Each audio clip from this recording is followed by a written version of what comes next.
You've been here before, right, Pubkey? No, it's my Me first too. time. My first Pubkey. Me too. And you're not here tomorrow? No. Damn shame. I stayed a day for you. I would stay 2 days for you. What is a pubkey, Peter? Well, next year you're coming to Jackson Hole for me.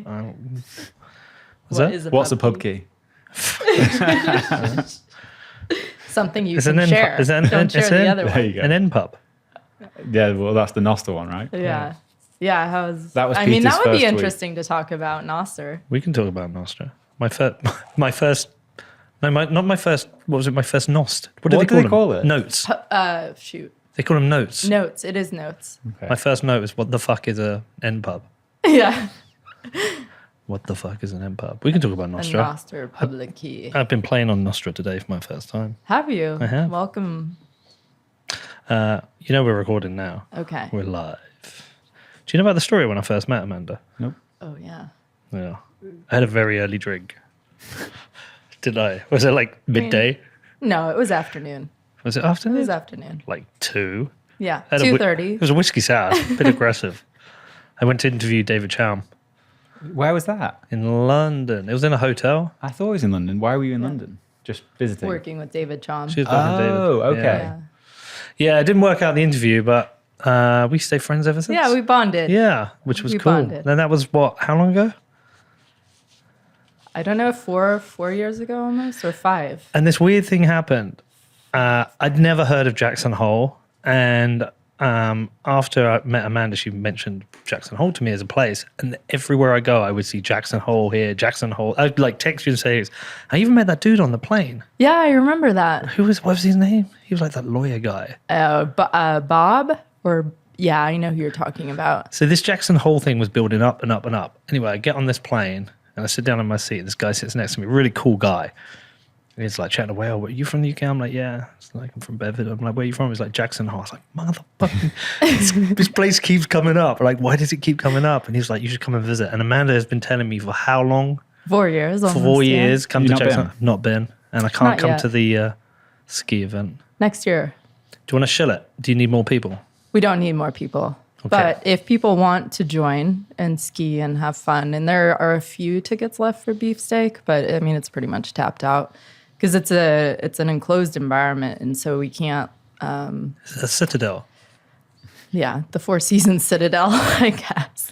But it's a cool spot. I mean, it's, the reason we do it there is because the Fed meets out there every summer. So we're What? trying, just north of Jackson Hole. What? Yeah. You didn't tell me that. Now I want to That go. sounded bad. Yeah. What are the dates again? It's the first week of March. So First- I think, first week of March. And then have like a lot of, it's really interesting. Try to save 50 tickets for locals. So part of the reason why I moved there is it's, kind of as you found out, it's kind of like a magnet, right? For really interesting people to visit or live. So we've got, everything from extraordinary athletes, because the mountains are so extreme there, very steep. I'm an extraordinary athlete. You are, so you'll be out there next year. Yeah, I should be there. And then we've got like Fortune 500 board members, folks involved in policy. So it's kind of like my ulterior motive for moving there is I started orange pilling people on the ski lift when I couldn't travel for work because of COVID. Right. And so I spent 2 months just every day on the ski lift. Do you know about Bitcoin? It was so experimenting. Did it work? Yeah. I mean, I made some friends doing that, a lot of boomer friends. So some of them will be coming out to the ski summit. How many people live up there? How big a place is it? Like 30,000. Okay. And it seems to me like it's a rich person's place. Yeah, it's tough. It's tough to live there. So there's, I think, like 96 or 98% of the land is protected. So it's either forest or ranches. And so you can't really develop much more. It's definitely a bubble. So there's a lot of issues with affordable housing and definitely some problems having normal humans living there. It's hard. It's hard for me to live there. Normal, just not rich assholes. Right, yeah. How far is it from Wyoming? It is in Wyoming. It's right on the it's in Idaho state. border. Oh, I thought it was in Idaho. Yeah, it's like you have Jackson Hole here, the border in Idaho, but the Tetons are the border, the Teton mountain range. That's so cool that you're doing it where why do the Fed meet there once a year? I mean, maybe because the Rockefellers had some land out there. Who knows? And what do they meet for? They just how they can fuck with us. How the year is going to go. So what have you called the event? Basic, the Bitcoin Ski Summit. So it is what it is. I thought you could have done a play on the Fed. We totally can. Deaf. Yeah, I know. Miss. Maybe we can rebrand it. It doesn't matter to me. This is like a passion project. This is not a moneymaker. It's just fun. Yeah. Fun to have people out. Is like what's the main challenges in putting it together? It's not an easy place logistically. So pretty much everyone, the first year they come, I talk to them and explain where to fly into, where to stay, all of the logistics, which day is skiing. And we have a lot of side events, like there will be a beefsteak there and a Pubkey pop-up one night with a DJ. So, it's just like explaining all these side events and then really trying to figure out, do you ski or snowboard? What level are you? And then I do this thing for like very good skiers and boarders where I'll rent guides for like experts, like black diamond skiers, as like a reward for your proof of work for like putting in the work to become a good skier or boarder. Oh, I really want to go. I know. Sounds so much fun. What are the dates? First of March. What day of the week's that? So you can arrive on Wednesday the 1st at night. So I'd have to come on Thursday the 2nd because it's my dad's birthday. Yeah. I mean, you could stay through the weekend. A lot of people leave Sunday. Most people leave Sunday the 5th. Who Real Bedford playing that weekend? I mean, we could see if a bar could play it. No, it's not that. Do you know what? I've got, this is unbelievable. I've got 12 guys flying in from Eastern Europe to come and have dinner and come and watch a game. They've already been out. They loved it so much. They're bringing 12 of them back. I love it. Homer Green, yeah. So I can't do it. Okay. It's Next year. Next year. It's the craziest thing. Like these guys are flying. They had two people. They didn't come from Canada. We had two Canadians make a pilgrimage up to Bedford to watch our game. Yeah. We're getting them in from everywhere. You should get them in. I think the interesting part, like about what you're doing, right, is you find, if our greater mission is to bring in more Bitcoiners and help people have access to freedom and equality rails at the most like authentic, genuine level, finding these networks where you can influence is so great. So, I mean, football is such a universal connector for people that it's brilliant. I love it. Well, so you've done this up in Jackson Hole. Sure, yeah. You know the area, you know the people, you know what makes them tick. Mm-hmm. You're building a community. You're now running a ski summit. Here in New York, Thomas is running Pubkey and doing Bitcoin events at the mining thing today. I've got a football team in Bedford, England, which is like a Bitcoin team. And I've got Orange people, but there's these overlaps. Yeah. So I'm here in New York. Tomorrow we're going to watch the live stream of the Bedford game here. And so these networks they're like nodes, aren't they, of the network? Mm-hmm. Like there's the football node, there's the ski node, and we start connecting with each other. Yeah. I love it. I do too. It's so exciting, especially when you're like passionate because you can connect to people on a more like genuine level, right? And so then it's like, oh, you're into football, I'm into football. I'm also into this, and here's why. And you're able to teach in a way that maybe no one else has ever been able to teach them before. Yeah. And the light comes on. Well, so that happens. So we do these meetups before the games, some of them, and it's really mixed. Sometimes we've had like 80 there. I think the most. The one on the weekend would say we had 30. Yeah. By the way, let me tell you this brilliant story. So I presented for the first time. I don't usually like to present, but the one area of Bitcoin I'm really interested in presenting about is why we need Bitcoin. We made a show on it once and talking about all the different use cases and why this is important. Yeah. And so there's 30 people in this room. One guy's brought his two kids. One of them's like 10 years old. And anyway, I like put out, I said, why do we need Bitcoin? A couple of people said something. Anyway, this kid puts his hand and he's like, yeah, well, why do we need Bitcoin? I swear to God, this 10-year-old, he was like, it was to minimize, to limit the scope of government. I was like, what the fuck? Yeah. How old are you? He's like, I'm 10. I was like, wow. That's good parenting there. But like, it's super interesting that, we get all these people come in, they come for football, and if they want to come to a meetup, they can. If they don't give a fuck about Bitcoin. They can just watch the football, but Right. they can't help but notice it and want to know what it's all about. And I think as we become more successful, as we win the league, people are going to go, well, what is it? Right. Even to the point I've written the program for tomorrow. I don't know if you've read what I wrote Not because yet. Danny has to double check it. But the problem with football, right, is all these clubs, Amanda, they're all the same. Right. They all have the same messages. You know, it's what do you stand for? Sporting excellence. They'll all have a ladies team as they should, and all have a disabled team as they should, and kids team because they're following due process. They all have the same anti-racism message. Right. You know, it's just they're the only difference is the colors of their kits. They don't stand for anything, and so I just think that's bullshit. I think like you should stand for something. You know, we stand for financial education, people understanding money, and I wrote all about that in this because I think it's an opportunity when you've got like a platform here. You've got an opportunity to tell people what they're not being told elsewhere because no one wants to take a risk. Yeah, it's easier to take a risk as a group, right? Much easier. So that's where team sports is really fascinating too. But sometimes when you take a risk, you can be isolated. Kaepernick, Sure. is it pronounced Kaepernick? Yeah, he took a risk and it was isolated. Yeah. Yeah. Yeah.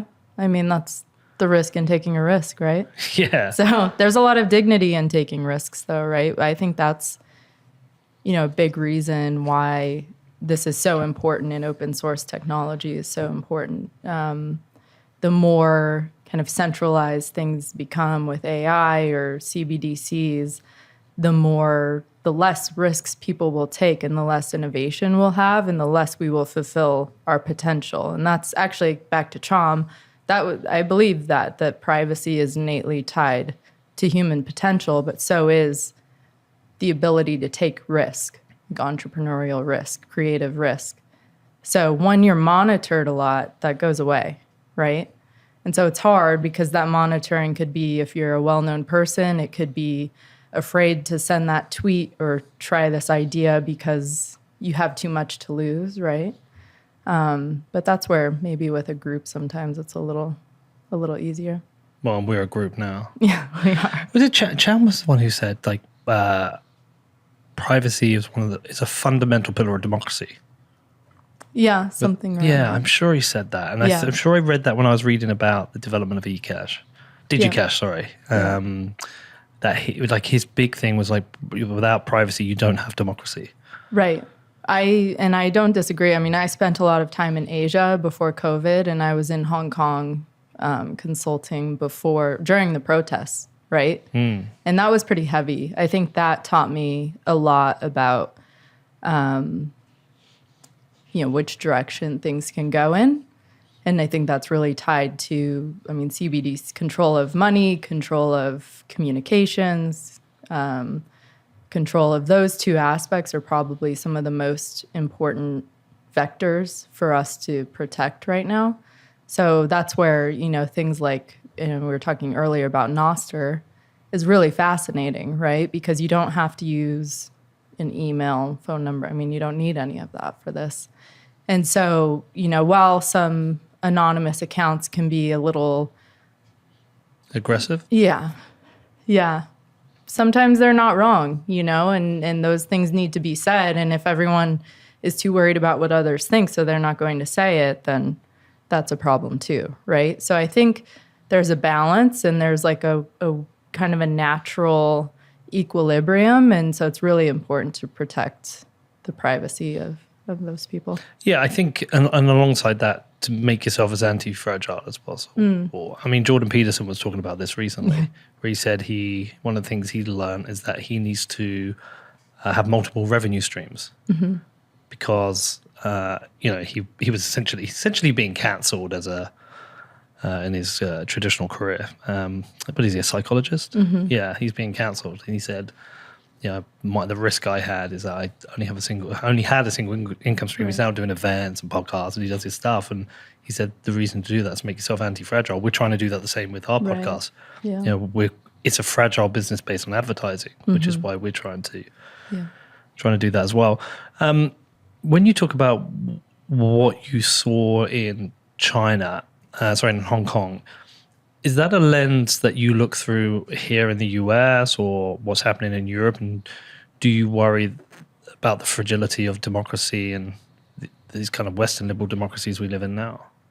Yeah, I mean, yes, I think it's the more monitoring we have, I think the less people will feel comfortable to go out and protest and voice their dissent, right? Or to feel comfortable speaking their mind, right? And so that's actually something that I find really fascinating.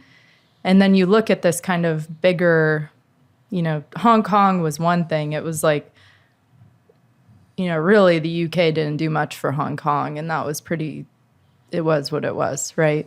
We don't have to judge that or you can kind of do go in the past. I'm not impressed, right? I think having more time, because I know a lot of people from Hong Kong and I know how it affected their lives and their families' livelihood, right?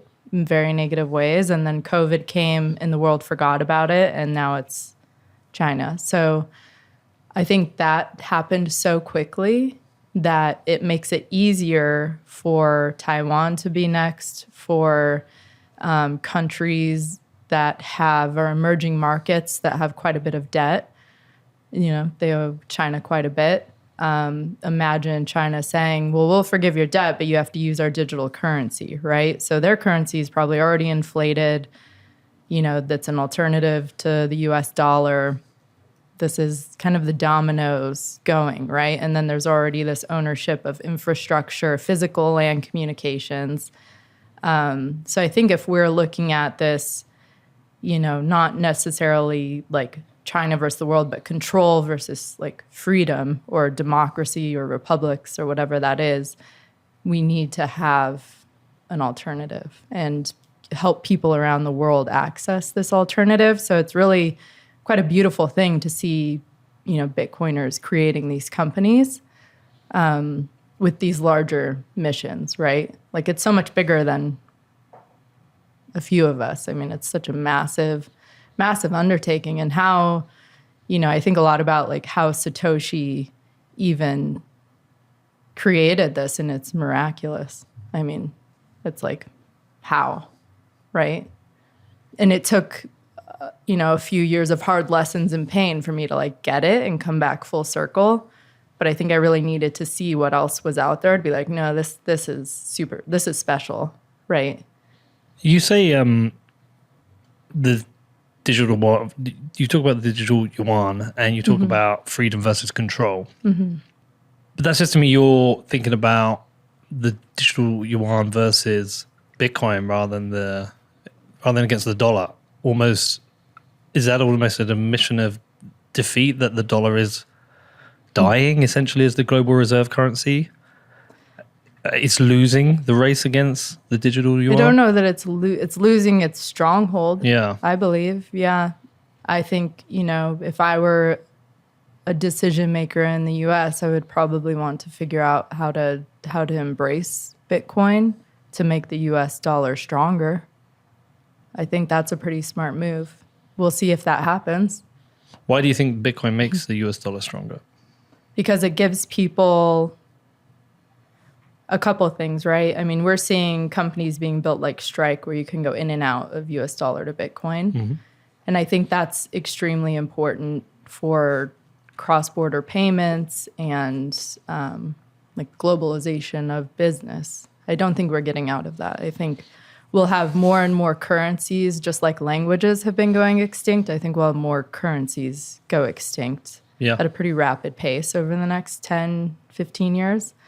I mean, it could happen faster than that or not at all, but that's my I'm with you. my thought. I'm with you. I mean, I think it's kind of happening. Yeah. I mean, we've seen the Lebanese pound, another 90% devaluation again. Yeah. They need to stop. They need to get away from their own currency. That country cannot manage a sovereign currency. No, And it's destroyed the economy of the country. It's destroyed people's lives. it has. We're seeing what's happening in Nigeria now. We're seeing even Turkey with massive inflation. Argentina's always a basket No, it was case. just in Argentina. How bad is it getting there? So it was right after they won the World Cup, like the next day. So everyone was happy from the World Cup. But when you talk to people one-on-one, I mean, they're suffering. And they'll, some of the locals I talked to who are around my age, they said, normally there's this like gloom, heavy feeling. But because of the win, everyone's kind of, amped up. Speaking of football, right? Amped up. Yeah. But I think it'll go back to this. Yeah, I mean, there's multiple cycles of going through the same shit in Argentina. I mean, having been there and spent time with people from there, I mean, there's no trust in the money. People don't want the money. No. They want dollars. Yeah. But I don't know about you, but I'm agreeing with you that these currencies are dying, and that every time they're trying to create one, there's no confidence in them internationally, and there's no confidence with them locally. Yeah. And for these economies to have a chance to rebuild themselves, they need something stronger. Yeah.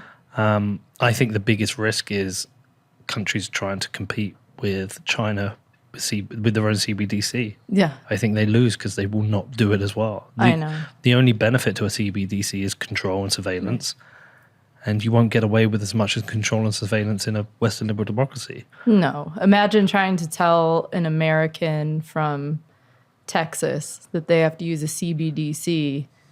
And then when you go to the grocery store, these are the groceries you can buy. And if not, it expires. I mean, it's just like mind-boggling. So I think in the U.S., it's going to be really difficult. It's fascinating, though, speaking with folks in D.C., especially on the Democratic side, and it's chilled out a little bit. Now we have like FTX FUD to deal with. But a lot of times Democrat offices will say, well, we don't need Bitcoin, we have CBDC. And it's like, well, it's very fundamentally different, Yeah. We don't need planes, we've got cars. Yeah. Yeah. Or donkeys. Yeah. Yeah. Yeah. I do like donkeys, though. But I just don't think, I think the way to compete with control is with freedom. Right. Right. Sell the world freedom. Yeah. Sell the world of freedom technology, which is Bitcoin. Yeah. I think that's the way you win, and I think freedom will always win. Right. If it's like the North Koreans looking over the border in South Korea and trying to escape, they try and escape to freedom. Yeah. I mean, why would you want to escape to freedom and freedom money? Mm-hmm. And this is why sometimes with some Bitcoiners, they say, forget DC, forget all the politicians, just keep building TikTok another block. But there are a lot of people now trying to work with preventing some like regulatory overreach. Danny brought it up earlier, the Nick Carter article, which I haven't read yet on like his Operation Choke Point. But my fear is like this like regulatory scope creep that just makes it harder and harder to be a Bitcoiner. Yeah. You know the DC crowd better than I do. Yeah. Do you think there is effective work being done? Yes and no. Okay. I mean, it's a lot of work. That's the problem, right? I'm a part of the board of directors of the Bitcoin Today Coalition, which is a C4. So we go in and teach. And that's on the Hill. We also have a subgroup called Veterans and Energy Technology Security. So we have, former Army Ranger, former State Department, Marine, across the board. And we're working on, getting those people out to DC and teaching and just building trust. Like that's the main thing, is building trust and doing this in a way that speaks the language of DC. Because if you go into DC and you come in hot to trot and we're going to do it this way, what's going on behind the scenes for the staffers is probably not as positive as we would want it to be. So we focus on building trust and education and creating, finding people who have the potential to be Bitcoiners in these offices and then helping them feel supported so they can take that risk, right? And be that person in their office. Another thing we're doing is trying to staff Bitcoiners in jobs in DC. Oh, wow. Yeah, and just Trojan horse it, Wow. Yeah. So that's a small. Sneaky. Yeah. Yeah. And that could go two ways. That could be, with a in the private sector in DC, or it could be, government sector in DC. But I think the more we can do that, then really the name of the game is, I don't disagree. I think it's slowing it down, not in a defensive way, but in a like slow the train down, because right now it is just barreling through. They'll use any excuse to push legislation that will look like they're protecting consumers. So this FTX thing really did hurt everything, including Bitcoin. Yeah, so the whole consumer protection thing kind of pisses me off, because the people who are the most reckless spenders of our money is the government. And if anything, we need consumer protection from the government. And for these people to preach about consumer protection is massively hypocritical. Yeah, I mean, politics is a pretty icky. I don't feel good when I come back home from DC. I have to go ski it out. Like, I'm not kidding. Get in the fresh air. Yeah, Is it itself fundamentally broken, or do you think it's always been that way? Do you think it's always politics? Or do you think it's sorry to interrupt. The reason I bring it up is that we've had this chart on before, which shows how the US is becoming more and more partisan. And to me, if it's becoming more partisan, it's becoming more broken, because the incentives are such that there's no reason to cross the aisle to do what is right for the electorate. It is to do what is right for you and your career. And a lot of people recently, in various interviews I've heard, talk about how people now, they become senators to become famous. Yep. They don't become senators because they're people of strong ethic and moral. Like who's that Getz guy I've like reading about recently? What's his name? I haven't met with his office, but maybe one day. It just seemed like he seems like an unusual person to be a senator. There are a lot, right? And I think that isn't totally new. What I would say is, from where the U.S. has gone from the Bill of Rights to where we are now, and there were a lot of people who didn't agree with each other back then, and there was a lot of passion and, headbutting, but it created a beautiful product, right? A beautiful, ideal-based country. So the more, I feel you're right. They call it, the nickname for DC is the ugly people's Hollywood for a reason. Yeah, but some are not ugly. But who? Maybe in the inside, there are a few. I think there are a few that really have made it all the way to to the hill and have some moral code left. Right? Not many, but like Senator Lummis. I mean, you know her. She strives very hard to work across the aisle. Yeah. I mean, she's a true cowgirl. So, yeah, I have a lot of respect for her. I think I saw her on Nostr earlier. Good. I was like, go on. Saw her at a beefsteak. Like a senator at a beefsteak. Yeah. I think she's amazing. She is. Yeah, you speak with her and you know that she's actually listening and not trying to sell you something. She's the real fucking deal. Connecting and trying to understand where you're coming from, which is the point of. But this is what I would want from all politicians, to be ideal based, who want the best for the electorate. Yeah. And there seems such a brazen disregard for the people who voted them in. Or actually, sorry, even further than that. Like, my belief is any politician who's voted in represents the entire electorate, even the ones who didn't vote them in. Mm-hmm. If you're a senator for Texas, you represent the Democrats and the Republicans in your state, not just the Republicans. It's to the point of the question I put to Senator Cruz. I was like, tell me something about Democrat policies that you like. He wouldn't give me anything. And it's like, wow, so you just don't give a shit about, you can disagree, but you should give a shit because that's the electorate. And I just don't think these people care anymore. Well, DC is a total machine, right? Like, the way that they become so partisan is they get these talking points, test them out, and unfortunately, algorithms and the people who vote in primaries prefer the more extreme, right? And to vote in a primary, you have to be registered Republican or Democrat. And that's where we're getting these more extreme candidates, and we're not in it. Yes, Marjorie? you're right. Is she considered extreme? I would just, She's talked there's about it so many. You don't want me to name anyone. No, I get it. I can't name anyone. All right. Well, I do it by who I see the most from. Sure. Yeah. But it seems to me there's quite extreme labels being put from one side, like they're groomers and baby killers.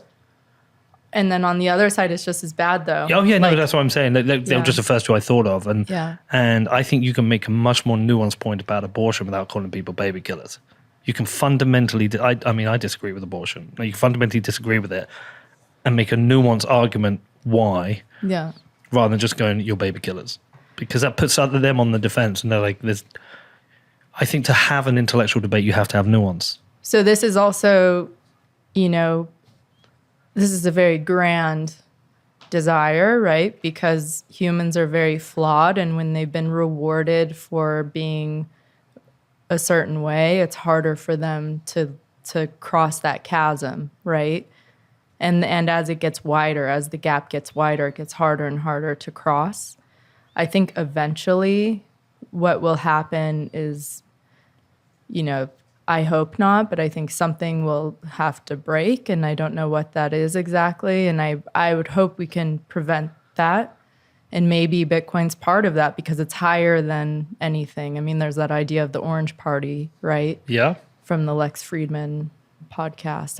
I think that's like a big, that's that book that CJ and I were on about Bitcoin and the American Dream. Like that's a big piece of it, is this is bigger than a party. So it's transcending the political divide.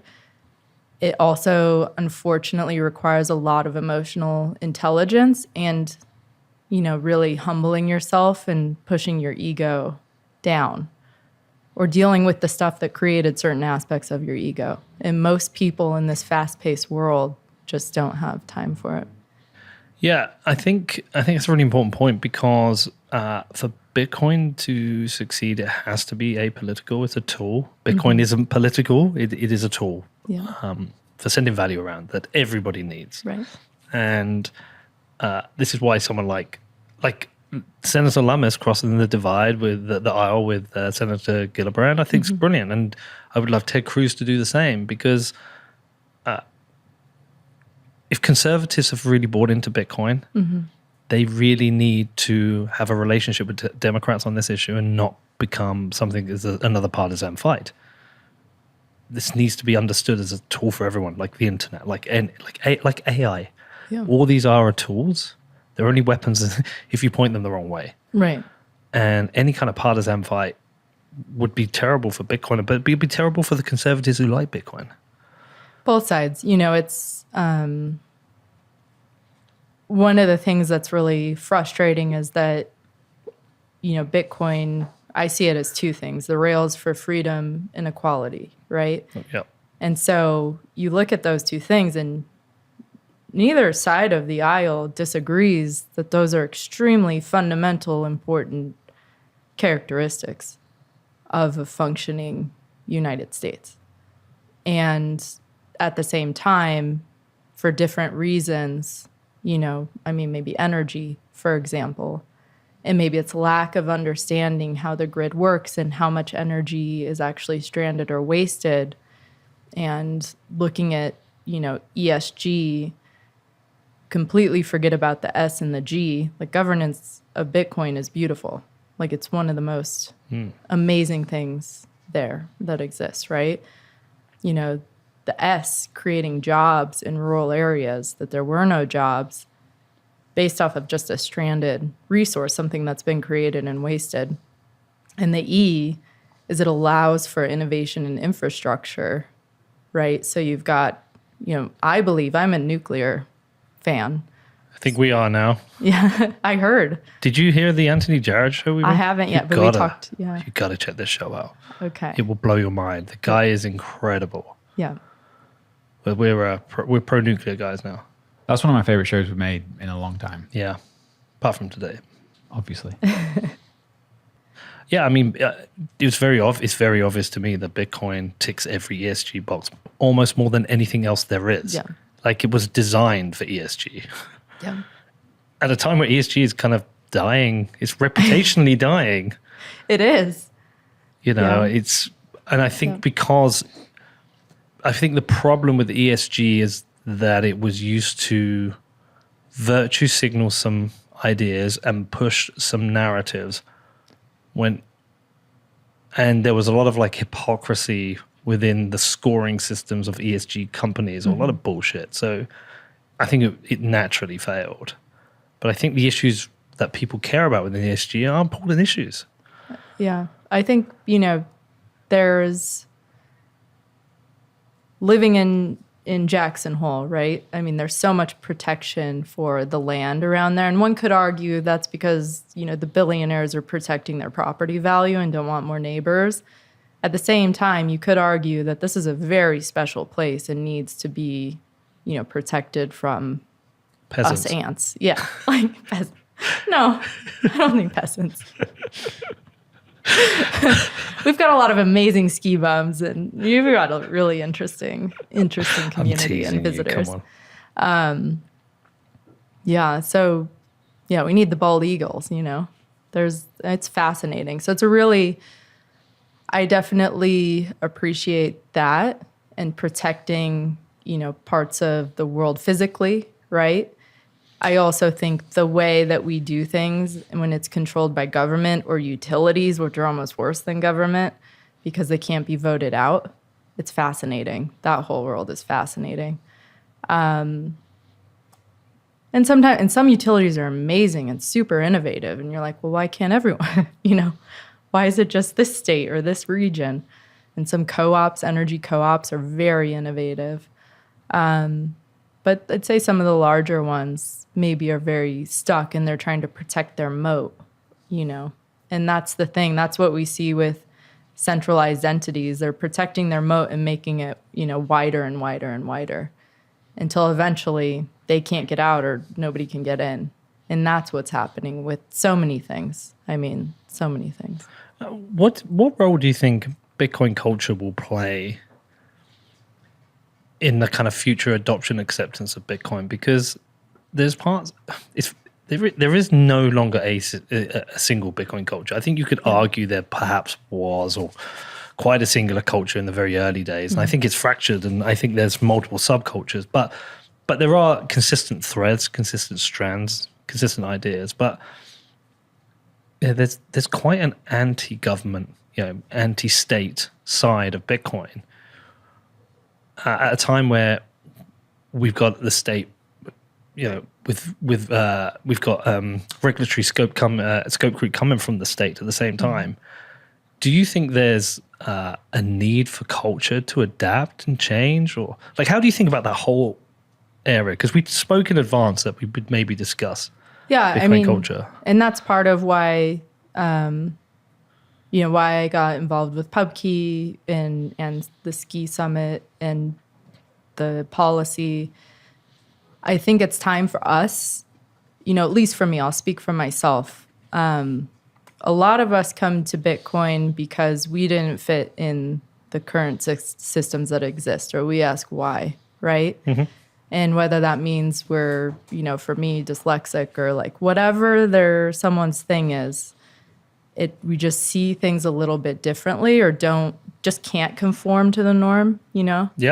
Yeah. And so I think that helps, that pain or that struggle or that difficulty, maybe younger in age, that might have caused some trauma, right? Or some self-esteem or whatever the issues are. It's now we found this thing and we found our tribe, right? Or subculture within something larger, and a larger mission, and are very passionate about it. So it's hard. It's hard when life was hard for so long, and now you have your aha moment, not to rub it in people's faces or not to project fear, shame, or guilt that maybe you had projected onto you when you were younger. So I think it's time, for us to go in so that we can be better out. So I hope more Bitcoiners can, go in, especially during the bear market. It's a perfect time, right? Go spend time in nature, somatic work. Whatever it is, rolfing.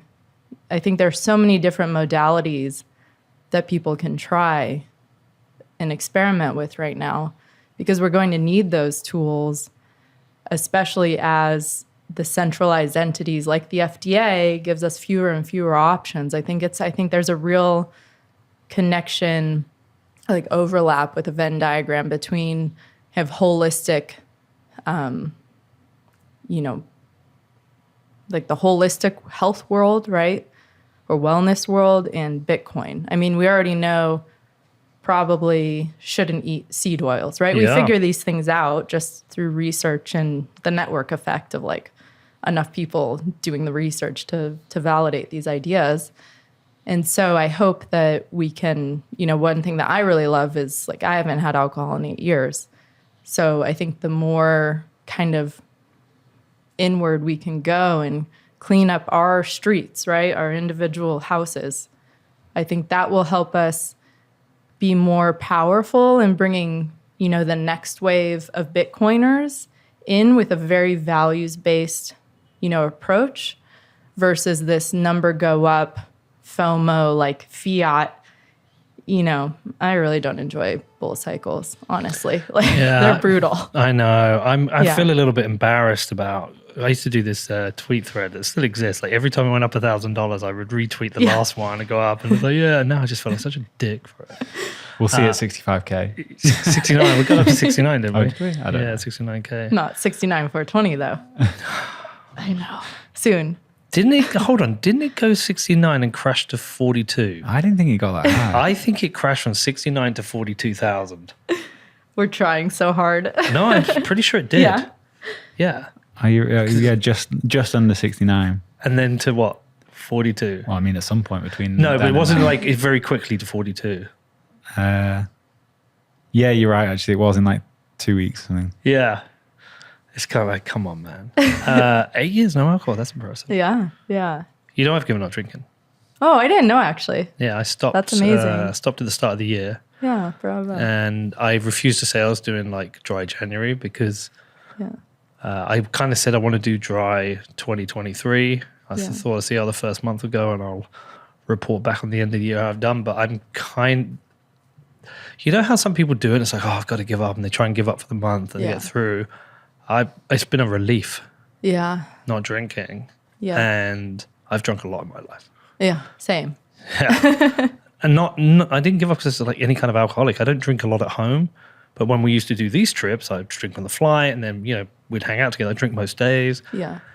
And I don't know, it's just gone and I'm not missing it. I'm not feeling like, I want to drink. I just don't. I'm just cool with it. It's a weird thing. It's freeing.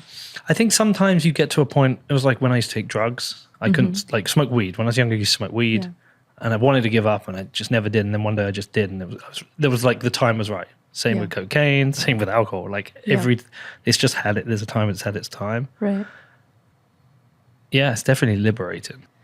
Also, like thinking of it this way, alcohol is a depressant, so it's a very low vibe. Like it brings you down, Oh, it never did that for me, actually. Yeah. Apart from a hangover would. Well, hangover, but I think over time, like once it's out of, for me, once it was out of my system for like a year, I was like, oh, I sleep better, life is easier, things are flowing, not everything's a struggle. Like it just became easier. I mean, I started drinking when I was 12. I was in 7th grade. Like my friends, I mean, this is crazy, but my friends. 12. Shit, that's my daughter's age. I know. I got myself kicked out of Gifted and Talented. Like I was bad. My mom almost sent me to boarding school, but she didn't know what was going on because I was still able to hide it. Like, because it was just on the weekends, but it was totally, I mean, it just took me down fast, right? So 12. Yeah, I know. Yeah, I was a special kid, right? Yeah, who knew? Like, who would expect that? But I think, kids, and that's what I'm saying. Like, I think a lot of Bitcoiners have these things. And so it's like, where did it come from? You know, how do you like heal it within yourself? Because until you do that, we're not going to be able to build the future in the most amazing way we can. Right? We see this bigger vision. To get to that, you also got to leave your stuff behind to like get to it. It's so funny. It just makes me think of that first time we met and I turn up at like 1.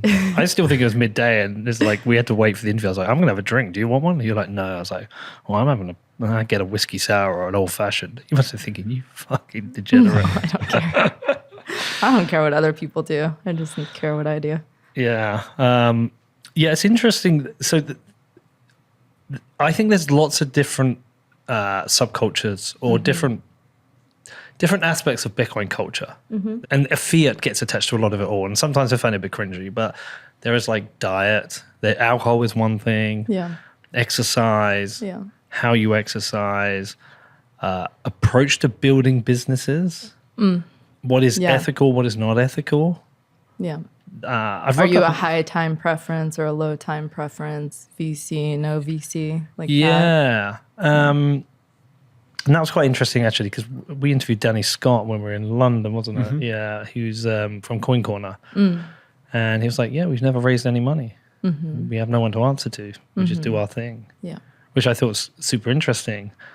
I guess that's a consistent thread part of the Bitcoin culture, because it's intrinsically tied to holding Bitcoin is time preference. And so I think a lot of these things are kind of natural. Where I think the culture is fragmented, but I think there's two parts of the culture that are fragmented. I think there's competing ideologies, whether you are, somebody who believes in democracy like myself, or somebody who is an anarcho-capitalist. That is a competing ideology. But I think right now we're seeing a resurgence of the competing ideology of the role of block space. We're going there. You're going to make me talk about ordinals, aren't you? We don't even have to talk about ordinals. Okay. I actually wrote a list, and this is something that's quite interesting to compare to the ETH weirdos. Everything that happens on ETH is seen as opportunity and seems to be like everyone's aligned. Oh, there's this new thing. Let's do it and let's see what happens. Everything that's done on Bitcoin is seen as, oh no, this is a threat. Why? Don't trust verify. And there's just two. Would you say I'm being fair there, Danny? Yeah, I get what you mean. You mean because they're not worried about block space, and I think it's build fast, break things. Yeah, totally. Whereas I think Bitcoins have move slow. What is it, like a glacier, moves slow. Yeah, it's hard to change, and it's competing. So whatever the new fucking idea is on ETH, whatever it'll be next time. We've had ICOs and NFTs and exchange tokens. I think there's IFOs now. What's an IFO? I don't know. I thought it was a UFO, and I read something. What can be on IFO? Look up this shit, don't it? But it's always a new thing. It's like they're always and I think what it is I think ETH is essentially a solution for trying to find a problem.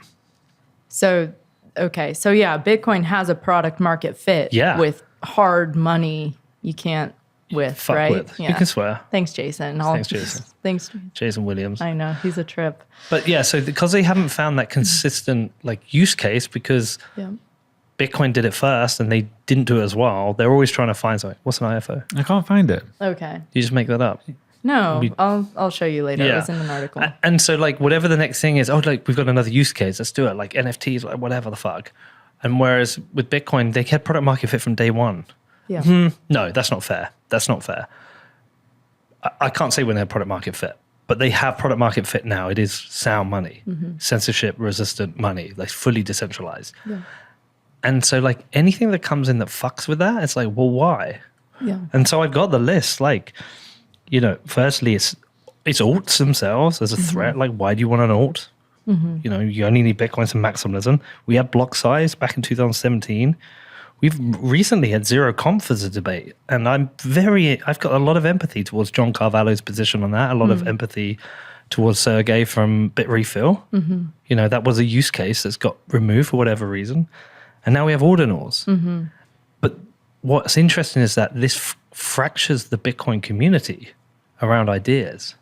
I think really deep down, it's what is the market going to decide as well, right? At the same time, there's value in protecting the integrity of the base layer and keeping, I see both sides of it. And that's the hard part, right? So I'm I'm not trying to be friends with everyone. I'm I don't have the answer either right now. And so it's I'm just trying to keep track of both sides of this. The way I think of, it, Bitcoin compared to alts and fiat for that, right? You have, I think of it like music in a way. So you have, in an orchestra, you have the bass, right? So maybe that's the blockchain, right? That's the the ledger. Then you have the open source technology, we'll make that the triangle. And then the cello is maybe, the every 10 minutes, TikTok, next block, right? And you've got all of these different aspects, this immaculate conception, maybe that's the horn. All of this, to me is like Beethoven's Symphony Number 5. And then you look behind the curtain with Fiat and alts, and it's like, this is 2 a.m. KTV, like 2 a.m. karaoke, or Nickelback, or When I first time I ever came to went to the West Coast, I drove from LA to San Francisco, got to the Golden Gate Bridge, and as I was coming up to the Golden Gate Bridge, I had Nickelback was playing on the radio, and I was like, I cannot fucking cross the Golden Gate Bridge, listen to Nickelback. So I quickly got AC/DC Highway to Hell on. Okay, good. Fucking Nickelback. Commercial's better than Jesus. Nickelback. I'd rather have Sorry. white noise. Poor Nickelback. I get it. So on the ordinals thing. By the way, before that, it's initial farm offering. A what? For like DeFi farming. I told you. Initial farm offering for DeFi farming. Fuck this shit.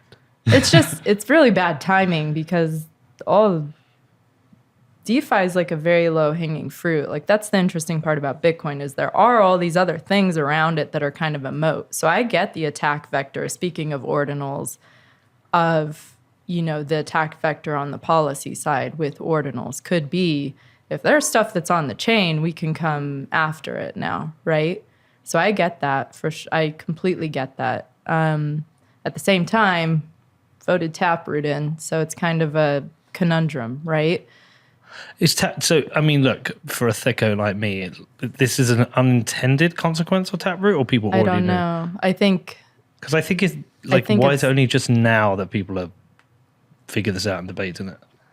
I don't know. Who knows how there's like a critical mass of these things behind the scene as well, right? I mean, the funny thing is one of those things where I haven't really chirped up on it yet because I was talking about it earlier to Ben Prentice. I kind of don't care, but I'm starting to care. In that, when I first saw it, I was like, I don't care if people want to put JPEGs, Bitcoin. I'm not going to buy them. I think it's stupid, but I don't care. Yeah.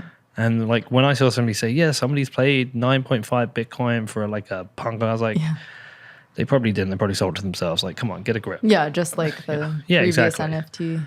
And then when people are like saying, like it's a waste of block space, I was like, I don't care. Like I can still get my things in the blocks. But actually, what I really care about Bitcoin's so simple, right? Mm-hmm. So when I explained to somebody, I was like, I steal something that John Pfeffer told me. John Pfeffer told, John, right? John's a great guy. So like he told me about the first time he met Wences and how Wences orange pilled him. He said, money is a ledger. Bitcoin is the best ledger ever created. And it's like, when I explain it to people, I say, Bitcoin just does one thing really well. It allows you to send value from one person to another. It is very secure.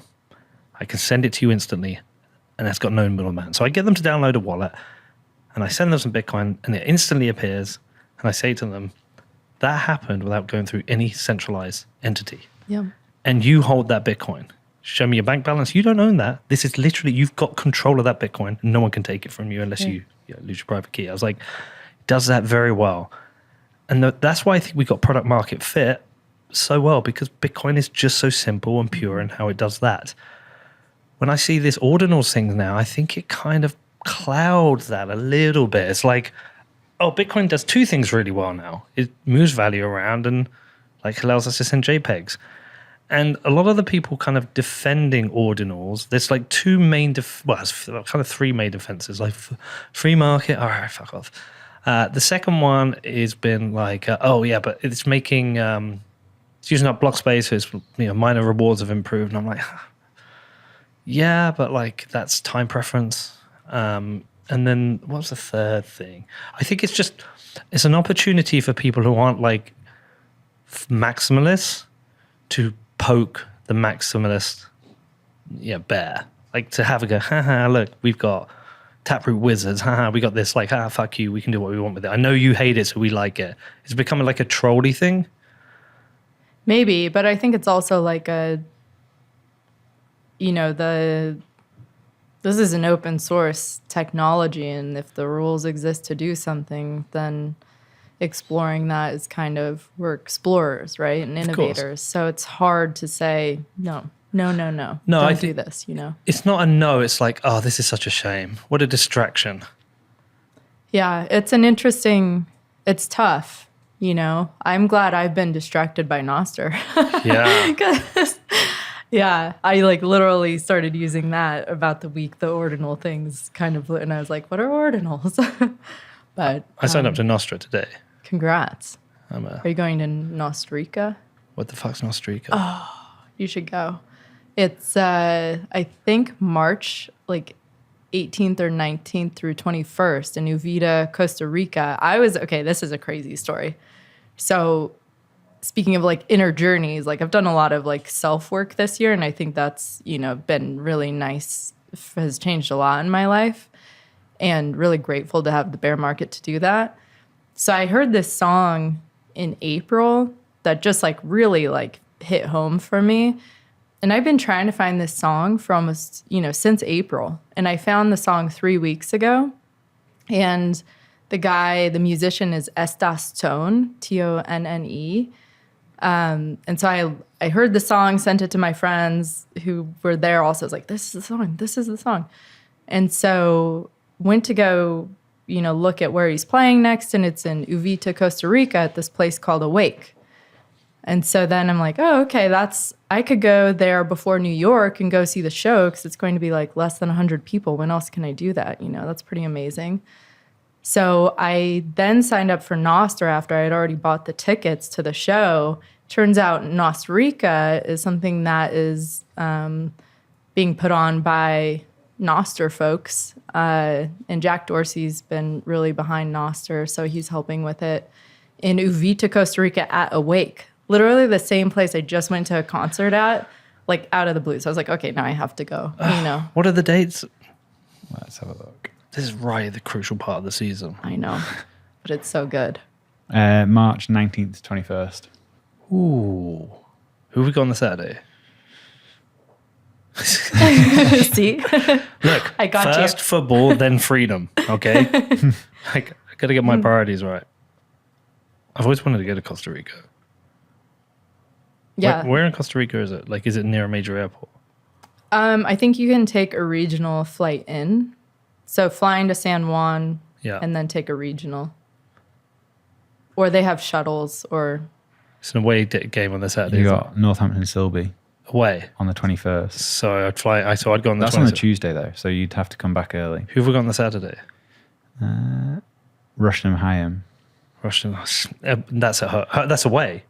It is. So I could miss the Russian game. So I could. When are you going? Are you going on the Saturday? I'm going a couple days early and probably staying a couple days later. So I could go on the Friday, but I need to get back to that Silby game. I'd be tempted if you're going as well. Yeah. Let me definitely think about that. I mean, the reason also, so there's something called Bitcoin Jungle. Have you heard of this? Yeah, I have. Yeah, Hold so on. that's Are they in the guys Uvita. didn't those guys reach out to us?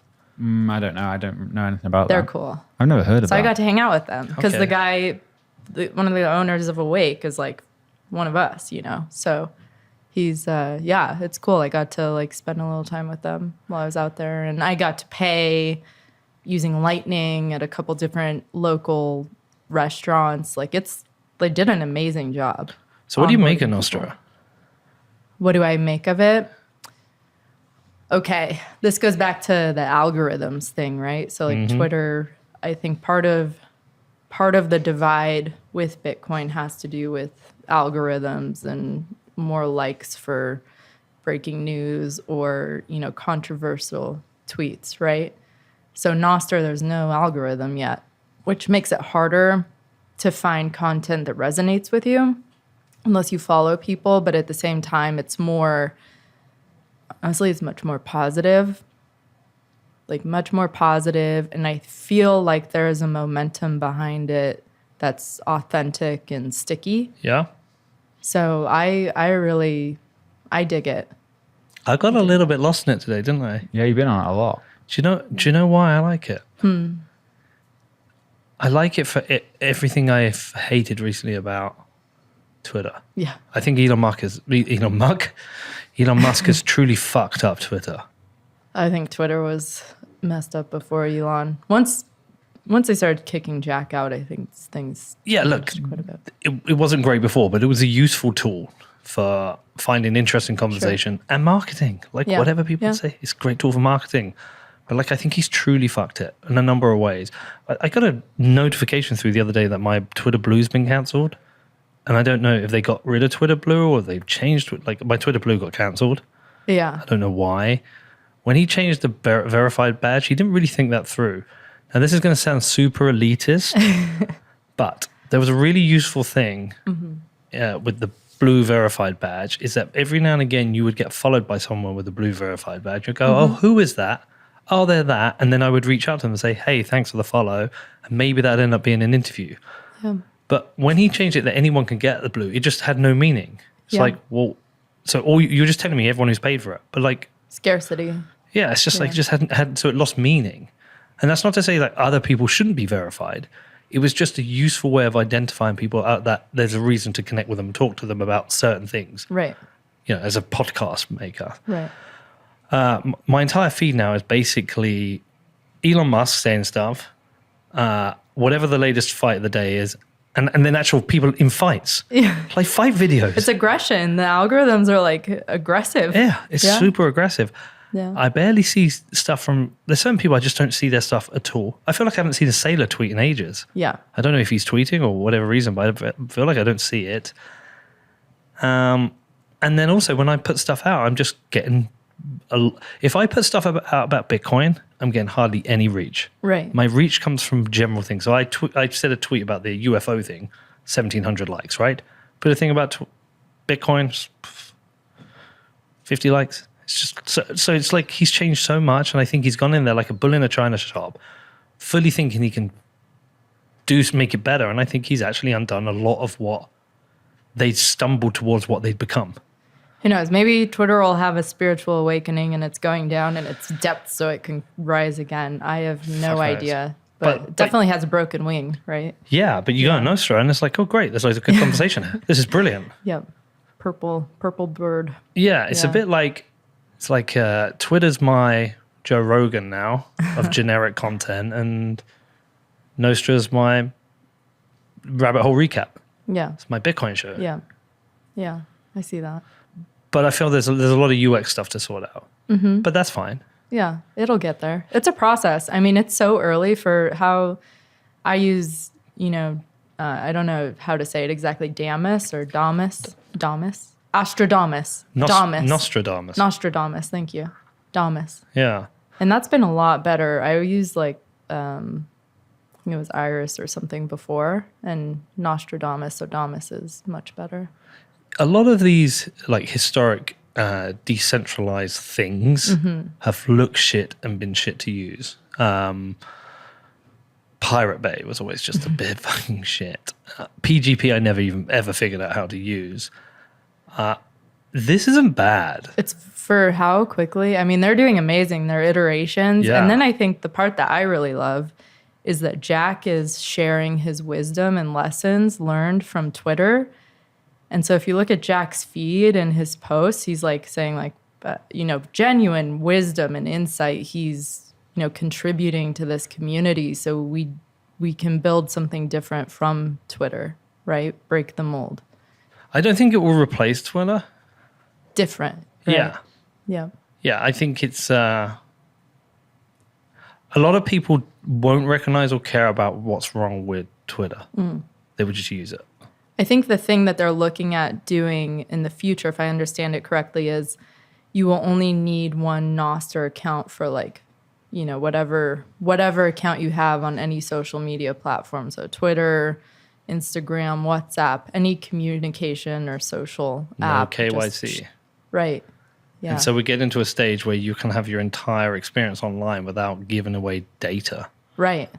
Yeah, it's beautiful. So there was like an influx of people from China who were downloading the app as well. I think it's now banned from the WeChat store, but there's ways, there are always ways. Of course it's banned. Yeah. China bans everything. It was pretty fast, faster than some other things. If you lose your private key and you lost your phone, would you have lost your account and have I to think start again? so. I think so. Yeah, so I'm just kind of like wondering what's an easier or better way of doing that. Like I've secured my They're doing privilege. Face ID as well. Okay. So maybe that'll solve it. Yeah, and there's no reason to like chop your head off and hold your head in front of a camera to like because there's no money involved, right? Yeah. So, like, Well, there's some zaps sending lightning, but yeah, I pissed somebody off earlier. it. They're like, "Send me up. I want to zap you, and I want to send you 100 sats." I was like, "That's like 2 cents." It's like, I haven't got the time for this shit, and they got really upset with me. But I think it's really impressive, and the fact that, like, how fucking cool is it of Jack? Like, he could be working on anything. Yeah. And he's right in there with these communities, helping. yeah. No, he seems like a really special human. So really grateful to have people like that aren't just like, I'm done with the world. You know, he's still very optimistic and in building. So what's coming up for you, Amanda? So you've got the ski summit. I'll actually be in South by Southwest, at South by Southwest as well. There's that Empower Energy Conference in Houston before, and then Nostrica. I think I'm going to try and go. I think you should. I think it's going to be a really Yeah. interesting group. I think I could do that. I've always wanted to go to Costa Rica. Yeah, I might see if my daughter wants to go. good idea. Yeah. Bring her. When's South by Southwest? I think I'm leaving it a couple days early to go to Costa Rica. We need a name for the mini little Bedford conference we're doing. Yeah, I know we do. What should we call it? South by Bedwest. Do you want to come to Bedford? When? No, April. Probably going to be April. Like April 30. 10th to the 15th is going to be the good stuff. Yeah. So we've got our final home game of the season. Hopefully, where we get awarded the winners' trophy. On the Friday night, we're going to have a What Bitcoin Did Live event. And then on the Thursday, it'll be all drinks in a bar. I'm trying to buy a bar at the moment, so I might have bought a bar like Pubkey. And so like it's like a week of activity. Well, 4 or 5 days of activity. That's fun. Yeah. But Bedford's like the Jackson Hole of England. Yeah, I've heard. Yeah. We don't I've have heard skiing. Amazing. Yeah. The billionaires kicking out the millionaires. And then the soccer bums. There won't be a single billionaire in Bedford. There won't be. Well, can we get you? Can I try and get you over? I'm going to try and get you over. Yeah, ski season ends the day before. We will try and get you over. One of the things, when you're looking at different cultures, the one that I've found the most fascinating and the one that's been like the most intimidating to me has been mining. Mining took me a long time to wrap my head around that. Well, the fact that they actually a lot of them don't have a Bitcoin ideology. That's part, yeah, right. So when you're That threw looking me. at these different cultures, you have the, very much, profit, growth. Then you have the, the Bitcoiner ideology. And then within those, you have different subcategories as well. Like I would say for me, Amanda Fabiano, I've learned so much from her. She's amazing. Isn't she amazing? Yeah. Yeah. And then, Jason Less from Riot is someone I've learned a lot from. I learn a lot from Zach at Clean Spark. I learn a lot from like these different people, but you also are able to very quickly see how these nodes work together, right? So you see kind of the kind of more Bitcoin or integrity based and profitable working together. You see the integrity, but maybe not making it together. And then the others. Do you know who I absolutely love in mining? Mm-hmm. Giga Energy. Yeah. I went to visit them. They're like the early Facebook. They all live in a house together. They all go and build their shit. They're just so rad. Like they're just a bunch of young dudes. Is it Texas A&M guys? I think that's what they're called. Something like that. And they're in their shop welding together these massive like rigs, and then they're going out and like building out these stranded gas places. But they're all like in their early 20s. There's this real like young upstart feel to them. It's just very cool. There's a lot of like fascinating people in this, and I think we're going to see, especially like in emerging markets. I really hope in South America we see more, and in Africa we see more. Those are the places where this mining can be really useful. Gridless. Really, really useful. Yeah. The gridless guys out in Africa. We need to get out there. They would be really good to speak with. Yeah. There are some folks in South America too. So whereabouts? Where's good to go? hydro. So Okay. Paraguay? Uruguay. Yeah. I mean, you can talk to, there are some folks that spend some time down there I can connect you with. Yeah, please do. I need to go back. I haven't been for a while. I had a few trips there back in, was it 2019, I think it was. Yeah, because I was in, where the hell was I? I was traveling. Were you in Venezuela? Yeah, I did Venezuela. Yeah, I was like, Peter, are you okay? That's one of my favorite places I've ever been. That was wild. That was wild. We got pulled over by the police. I thought we were in big trouble. Yeah. Yeah. They wanted to look on our camera and then they didn't. But that wouldn't have been good. But anyway, that's not, we talked about that a lot. Thank you. Thank you. Lovely to see you always. I really value our friendship, actually. And, me too. Peter's looked out after me for many years. Come on, you so- do the same for me. Yeah, I mean, it's cutthroat, man. It can be, sometimes you don't know who's who in the zoo. So thank you. Yeah, well, look, there's you get friends in this industry. Like Danny's one of my best friends in the whole world now, and somebody I've met through the job. But there's probably nobody in the world I speak to more than Danny, actually. Like family friend. Like Lucky you. Yeah, we that's chat cool all you the have each time, other. and we get on really well, and that's really cool. And then there's people you meet who are kind of colleagues, but like you're a genuine friend that I built up, and I really value that. So I'm really glad we met that time, and I wish you the best, and keep crushing, and hopefully we'll come skiing next year, Danny. Yeah. Definitely, we've got to do that. And I'd love to come to Bedford. So Please do. Yeah. I'm making Bedford a thing. Okay, Amanda, where do we want to send people to follow you? Oh man. On Nostr? Yeah. You're going to tell us your NPub here. Yeah, follow me on. I am N26384Z. Fuck. Yeah, I guess my Twitter has my Nostr in it. There you go. Yeah. All right. Yeah. What's your Twitter? Amanda_Cavaleri. CAV as in Victor, ALERI. Wicked. Okay. Thank you. Let's go down to Pubkey. Let's do it. It's time. All right. Thank you. Thank you.